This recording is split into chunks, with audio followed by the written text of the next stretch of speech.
gender has been seen as a sort of separate silo, or even, dare I say it, a ghetto in economic studies. And so people tend to say, well, yes, we'll look at all of these things and then we will look at gender. I'm Jayati Ghosh. I'm a professor of economics at University of Massachusetts Amherst, and I taught in India for 35 years before this. Where were you teaching? At Jawaharlal Nehru University in New Delhi.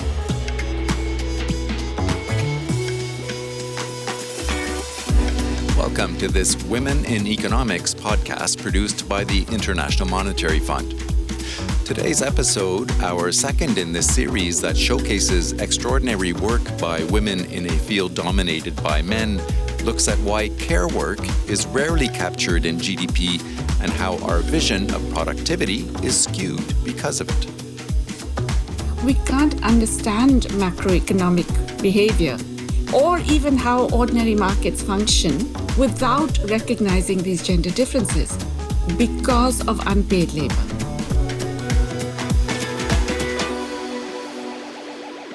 Rhoda Metcalf sat down with Jayati Ghosh, whose work shows that unrecognized caregivers, disproportionately women, of course, provide the base to our economy. Your work looking at gender inequality has received a lot of attention, especially in recent years.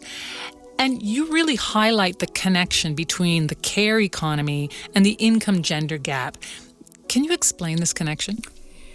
So imagine a situation where there's a bunch of work that has to be done in a society, and it's not always very pleasant work. A lot of it is quite thankless. It involves a lot of drudgery. Sometimes it's very arduous. And so there is really a question of how do you get people to do this, especially if it's not going to be paid. And that really, in a nutshell, is care work. Societies have historically handled this by creating a whole set of what is called the gender construction of society, whereby the responsibility of care is given to women and girls. And women see this as their duty. They see this as part of their life. They're brought up thinking that this is what they will do. And if they do other stuff like have a job, earn a living, that's kind of extra. So the work that is being done for free is sometimes not even recognized. And of course, it's not valued. So the women who do this, first of all, do not get social respect and esteem. They don't get equal bargaining power even within their households and in the broader society. They have less of a voice. Because they're not actually earning any money. That's right. And, your worth is defined by how much you earn. Right. So the people who do a lot of unpaid work, which is dominantly care work, are automatically devalued by society and even by themselves. There are so many investigators who go to do surveys and, the husband says, oh, my wife doesn't do anything. She's at home. As if she wasn't doing anything at home. She's sitting there. Yes, exactly. And even if they recognize that it's important for, individual well-being, it's not seen as an economically productive thing. So that's the first, is that the women get devalued. Because they are devalued by society and by the economy, when they do go out to work, in fact, they earn lower wages. You can get the woman's work for free. So when you are paying them, you're doing them a favor almost. Right. And you have mentioned also in your work that the very fact that so many jobs that involve care are connected to women, that also those tend to be devalued. Absolutely. So that's the next implication, is that once women enter the labor market, they earn less and they work in worse conditions. But then they get clustered into certain occupations. Many of those occupations are similar to those that they're doing at home for free. Domestic work, nursing, childcare, looking after kindergartens, all of that kind of thing. So then those occupations where there are lots of women, on average tend to have lower wages, so that there's a wage penalty even for the men who do that. A male nurse gets a lower wage, a male kindergarten teacher gets a lower wage, and so on. And then there's the fact that all of this is an enormous subsidy to the paid economy, which is something that the paid economy never recognizes. Because remember, it's absolutely essential. It involves looking after those who cannot look after themselves. The young, the old, the sick, and even the healthy who need other stuff done for them. It's really a subsidy to all of the other stuff. You can pay a worker less because you know that he's going to get access to unpaid goods and services back home. Like childcare. Like childcare, or like food cooked at home for you, or like, a clean home, and etc. All of those things. And it's not just private employers, it's the whole society. You can palm off a lot of care, the care of the elderly, for example, which should be, a social responsibility. But that families will do it. Well, guess who will do it in a family? It's the women. Most of the time. Most of the time. And there's a lot of constant socializing of young girls from an early age to be told that, these are the things you will be doing, and we're proud of you that you will be doing all these because you are selfless, you are caring, you are a nurturing type. And that actually brings up something that I think is really interesting in your work, this idea that the fact that women do all this unpaid care work really contradicts some of the basic principles of economics. Can you talk about that? A lot of mainstream economics, neoclassical economics broadly, is based on what is called methodological individualism. That is to say, the idea that at the base is this unit, the individual, and it is his or her personal utility that is maximized. And that personal utility is largely based on material gain or some combination of gain and leisure. In fact, there's a reason why it's called rational economic man.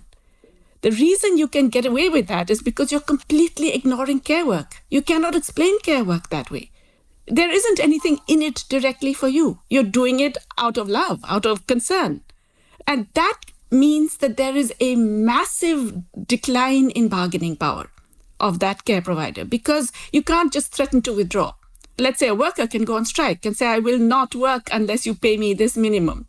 Whereas when you're looking after an infant, you're not going to say, I'm not going to stop. I'm going to stop looking after this infant. I'm going to stop looking after my elderly mother. And that means that you don't have the bargaining power to demand either recognition or respect or better conditions or even decent remuneration, or even that this work gets redistributed among other people. Because there's an assumption that you will do it. You have been doing it, so why should anyone else take it on? And you will do it because you care about that other person. So in a cynical way, even if not explicitly, society and the household takes advantage of that. There's this weird contradiction that on one side, this product, which is care, being taken care of, that you get it for free. Yeah. If you're a child, your mother takes care of you. Yeah. And yet it also has an enormous value in terms of the well-being of your society, of your family. This is one of those things that I thought the pandemic would bring out so clearly for people, but somehow it hasn't brought it out enough, which is that care is absolutely essential. Without adequate provision of care, you don't just have unhappy and unhealthy societies, you have economies that are not resilient, that collapse. So you focused on some of your recent research has looked at this issue also in India. So how does the devaluing of women's care work play out in the country that you grew up in? India is one of the most extreme examples of how terrible it is to devalue work and what implications it has, not just for women, but for the whole society and economy. So in India, we have one of the largest gender gaps in wages in the world. So one of the striking things about the Indian labor market that a lot of people have spent beating their heads over is, why does India have such a significantly low and declining share of women's work participation? Okay, so it was as low as 36% in the 1990s, and it's down to 18%. The latest data suggests that it's even 14%. Now, that's crazy, right? In an economy that was supposedly growing at 5 to 10% for 2 decades, and yet we have this massive decline in women's workforce participation. It turns out that a very large part of that is related to an increase in the number of women who are doing unpaid work at home. We have survey data that tell us that if you take the larger definition of work, what the ILO now recognizes as work, including all of the care and extended care activities, which means, the household duties, cooking, cleaning, etc., looking after the young, the old, the sick, fetching water, fetching fuel wood, kitchen gardening, poultry raising, all of these activities. If you include those in work, then it's not 18% of women who are working, it's 86% are working. Slight difference, right? Right. And so what we've really seen over this period is a shift away from paid and recognized work to unpaid and unrecognized work for women. Where does that shift come from? I talked about how care work, unpaid care work is a subsidy to the formal economy. So here is an accumulation process using this unpaid work as a way of subsidizing its own expansion. So can you give me an example of that? I'm trying to imagine what you're talking about. Sure, many. So we have in India this extraordinary system of what I suppose you would call para workers or informal workers working for government programs. We run one of the largest, nutritional programs for pregnant mothers, infants. It's called the Integrated Child Development Services. Okay, they're based on what are called Anganwadi workers or nursery workers and helpers. These nursery workers and helpers are not classified as government employees. They are classified as volunteers, which means they don't have to be paid the minimum wage. And in fact, the official national wage for them is something like 1/3 or 1/4 of the official minimum wage. We have a national health mission, which again is providing basic health services across the country to every settlement. It's run on the basis of, wait for it, accredited social health activists. Activists now, not even volunteers, activists. Who are these women? And the acronym for this is ASHA, which is a cruel irony because the word ASHA means hope in Hindi. So the ASHAs get even less than the nursery workers and helpers. They sometimes don't get anything. They're paid on a piece rate because it's assumed that the community will pay for them if they help them to get an injection, if they take them to get a visit, if they assist during maternity, the community will reward them.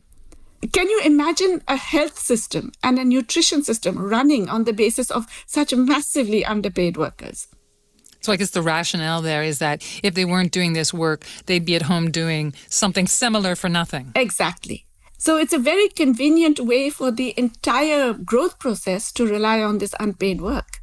And it's never recognized that this has been such a major contributor to the economic expansion of India in the last 3 decades.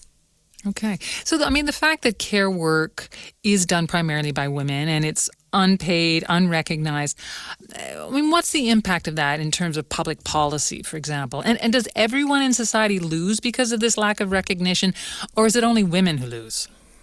Oh, I think everyone loses. But I also just want to highlight another angle to this, which I think is quite important nowadays, which is that globalization of care. We actually have a value chain in care services now. Women in professional occupations in advanced economies who are able to outsource their care work to, let's say, live-in maids, who are often immigrants. These immigrant maids come from developing countries where they have left families behind, and they are able to send back remittances, which enables that family to then hire in some other live-in maid or part-time maid or whatever. That part-time maid often has a family to look after, and that work will then be done in unpaid fashion by her mother, her sister, her child. So there is a global value chain even in care, and that has been very important in enabling the greater labor market involvement of women in the north. Many countries like Sri Lanka, the Philippines, their balance of payments depends on sending out care workers into some of these advanced countries. How does it damage the society as a whole rather than just women? Of course, it's rough on women. But there is both a micro and a macro way in which it damages others. So imagine you have to go out to work and then you can't afford to hire someone to come in and do all the other care work. You get home late at night, maybe 8 o'clock or something, and then you have to cook and clean and look after the children. You're not going to do it so well. You're not going to give the same quality of goods and services that you could do if you were just at home. To your own children. To your own children. You will not be able to. It's not because you don't want to, but you can't. And this is, again, something which nobody recognizes. Public policy doesn't even factor in time poverty as an aspect of multidimensional poverty. But at the same time, what this is doing is, first of all, reducing your ability to actually engage many more women in more qualified and more creative and more productive activities, because you're confining them to what is ultimately a lot of drudgery. I mean, yes, there's some good bits to it, but if it were more fairly and equally redistributed, you would actually get more women being able to work, more contribute to economic activity. I mean, you're not necessarily maximizing your human resources of that situation. Absolutely. And I think that is something that policymakers, again, just simply don't get. Austerity packages, they all assume that someone is going to do that work. When governments stop providing hospital nursing care in hospitals or basic facilities or, child care services, they don't think that it's going to stop happening. They know it's going to be done. And it's going to be done by unpaid work in the household. So governments, in fact, rely on this to cheapen the way that economies work. This is very short-sighted because it implies not just a massive loss of, shall we say, human skills, creativity, the potential, but it also means over time that you are getting all the wrong notions of what is productivity. In India, for example, labor productivity has been going up a lot. But as I just told you, we've had a big decline in women's workforce participation. And so all those women who are dropping out of the workforce, they're not seen as workers anymore. And so that's why your productivity is going up. Right, because you're not counting in all of the workers that support the income earning. Exactly. So, I'm just kind of curious. How did you come to focus so much on women's economic status? This very uneven playing field for men and women. Was this something that you were aware of yourself growing up, or is it an issue that you've come to later on in your career? I have to confess it's something that I came to later on. I was very privileged. I grew up in a very emancipated household. It's true that my mother was a homemaker and therefore did all the unpaid work. But we were just two sisters and we were always brought up to think that we could do anything. But I think I realized the economic implications of this much more, funnily enough, when I was looking at the international economy. A lot of my work originally was, in fact, in international economics and on developing in a global economy and what it meant. And I came to realize that, first of all, there were all these huge differences in the way labor markets function and employment happens and how much diversification occurs. And a lot of those differences could be related to the gender constructions of those societies and how they used men and women differently in labor markets.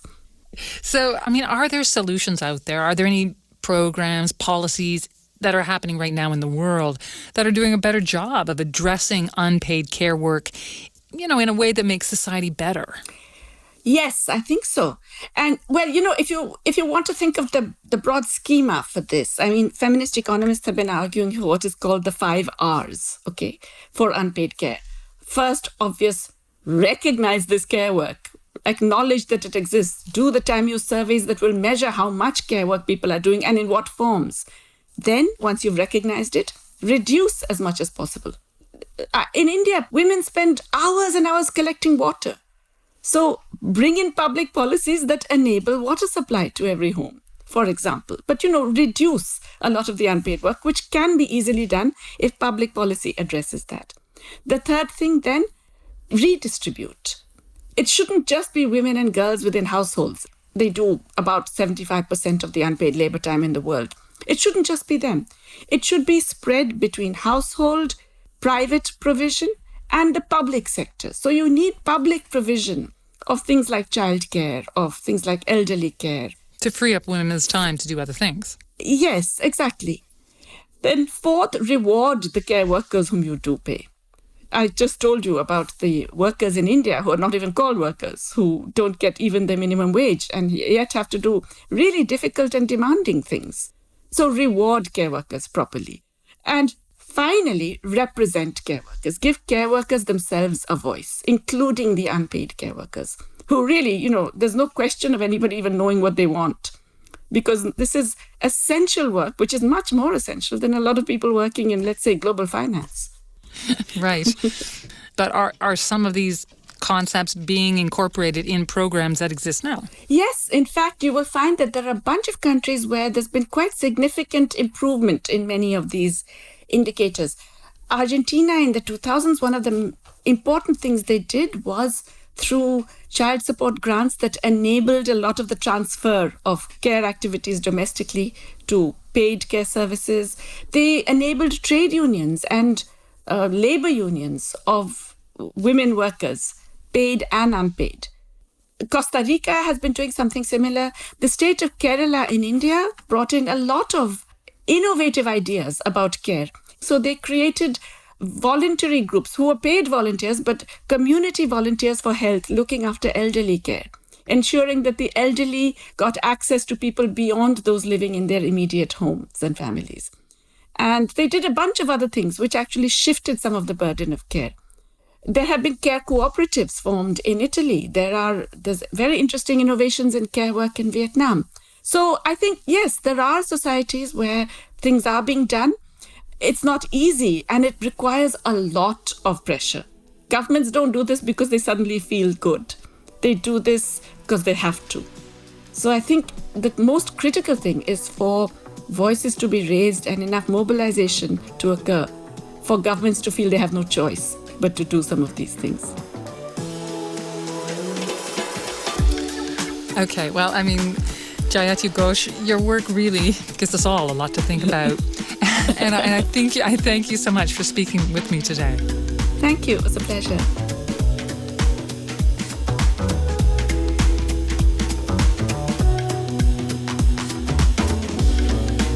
That was Rhoda Metcalf speaking with Jayati Ghosh, Professor of Economics at the University of Massachusetts, Amherst. The next episode of this Women in Economics series will feature Diane Coyle, the Bennett Professor of Public Policy at the University of Cambridge. Look for it wherever you get your podcasts. You can also follow us on Twitter at IMF_podcast to make sure you don't miss anything. I'm Bruce Edwards. And I'm Rhoda Metcalf. Thanks for listening.